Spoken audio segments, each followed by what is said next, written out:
Glenn Warner, GorillaMaker.com, GM3D505. Well, we've done everything to get us to the point we've been wanting to do all day since we got our brand new printer. We want to load some filament. First thing you want to do is get your cord out of your toolbox.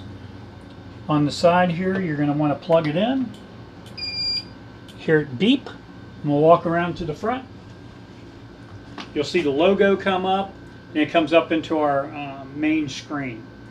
So the goal here is to load the filament, so we're going to press on the preheat, and from here we're going to hit the plus sign, and we're going to make this go up to about 230.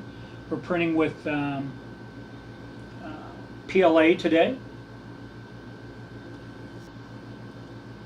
I bumped it up a little bit high there. I had to hit the minus side and to bring it back down to 220. We're going to wait for that to warm up. You'll see where now we have our set point at 220 and the other side shows the temperature growing. So once we reach 210, 220-ish, we'll be able to put our filament in. I picked a roll of a white, like a neutral color. This is a luminous filament that we sell. I picked it because everybody likes to make stuff glow in the dark. A couple things to be noted: when you don't want your filament to ever get crossed up, so don't let go of this while you're loading it. So if you're going to cut something, make sure you cut it on the side where you're not the side that you're not holding. That way it doesn't spring on here.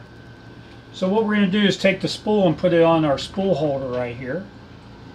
And then we're going to take this, straighten it out just a little bit, and slide it up through the white tube. Push it up the white tube. Now, because I'm using kind of a translucent material, it's hard to see it pushing up through the feed tube, but you can see it getting darker. So I'm going to push it all the way over where it gets to the other side. I'm going to pop this out, and I have this part in my hand now. Pull it out a little bit further. I'm going to check my set point down here and see where I'm at. Looks like I'm where I need to be. The next operation is our stools here. Our tables are quite high, so I choose to use a stool to get up here. I'll put this in a little porthole in the top, just like that. And I'm going to turn this knob clockwise. And as I turn it clockwise, you can see that it's feeding it down through the extruder. And now if we look down at the tip, the hot end, you can see where filament's coming out of that now. And it just loaded that easy. Now up on top, I just pushed the feed tube back down in that porthole up there on the extruder. I'm just going to give this a little light turn.